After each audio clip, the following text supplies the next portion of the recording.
नमस्कार दोस्तों, मैं आपका स्वागत करता हूं math hours bye Rahul Tiwari में।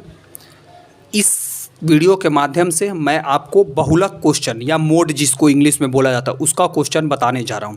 इसमें जो डाटा दिया हुआ है ये साइक्लिक है, साइक्लिक नहीं होता तो मैं माध्यिका में आपको इससे पहले के वीडियो में बता चुका हूं कि साइक्लिक में कैसे कन्वर्ट करेंगे।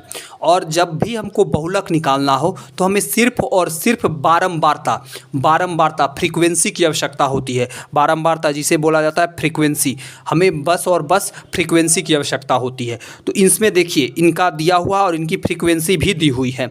ये संचयी बारंबारता न होकर फ्रीक्वेंसी है, ये कैसे पता चला? क्योंकि ये बढ़ा है और फिर क्या हुआ है, घट गया है। डायरेक्ट इंक्रीजिंग फॉर्म में नहीं है, इंक्रीजिंग फॉर्म में रहता तो संचयी बारंबारता होता।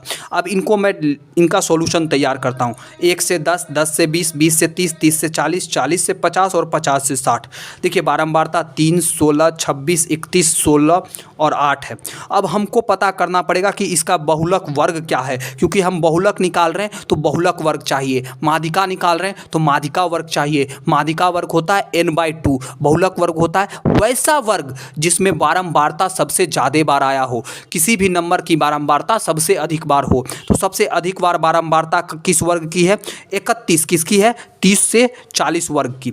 अब बहुलक के फॉर्मूले के अनुसार, जो कि हमने आपको पहले भी पढ़ा चुका है, L plus F1 minus F0 या F0 बोला जाता है इसको, F1 माइनस F0 बटा 2F1 minus F0 into 2F2 into I या H जो भी बोलना है आप बोल सकते हैं।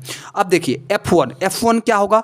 वैसा बहुलक वर्ग 30 से 40, क्योंकि 31 की फ्रीक्वेंसी सबसे ज़्यादा है, सबसे अधिक बार रिपीट हुआ 31 है ना। 30 से 40 वाला वर्ग सबसे ज़्यादा बार रिपीट हुआ, तो यही बहुलक वर्ग हो गया। तो ये F1 हो गया, इसके एक पहले का F0 हो गया और एक बाद का F2 हो गया। आराम से याद रहेगा, एक पहले का F0, एक बाद का F2। और इसी वर्ग में इधर जाएंगे तो ये हो गया लोअर लिमिट L, और इन दोनों का डिफरेंस निकाल दीजिए तो ये हो गया H। ठीक है, तो अंतर कितने का है? 10 का। ठीक है, L के जगह रखेंगे 30, F1 के जगह रखेंगे 31, F0 के जगह रखेंगे 26, F2 के जगह रखेंगे 31, यहाँ पे F0 के जगह क्या? 26 और F2 के जगह क्या हो जाएगा? F2 के यहाँ 2F1 था तो 2F के 2 1 31, लेकिन यहाँ पे क्या है? F2 है तो 16। अब इंटू 10। अब देखिए इन दोनों का अंतर 5, और इसको जब आप सॉल्व कीजिएगा तो आएगा 20। 10 कट गया, डिवाइड किए 2.5, आंसर अपना क्या आ गया? 32.5। ये भी बात याद रखना है कि जब भी ऑप्शन आप यहाँ बहुलक वर्ग तक पहुँचते हैं तो आपको एक नज़र ऑप्शन पे डालना है। कभी कभी ऐसा होगा कि ये जो ऑप्शन है आप इस बहुलक वर्ग से ही इसका आंसर बता पाइएगा। तो ऑप्शन क्या उस अनुसार 30 से अधिक और 40 से कम होगा। तो 30 से अधिक कितना होगा? 32.5। ठीक है, इस वीडियो में यहीं तक। धन्यवाद।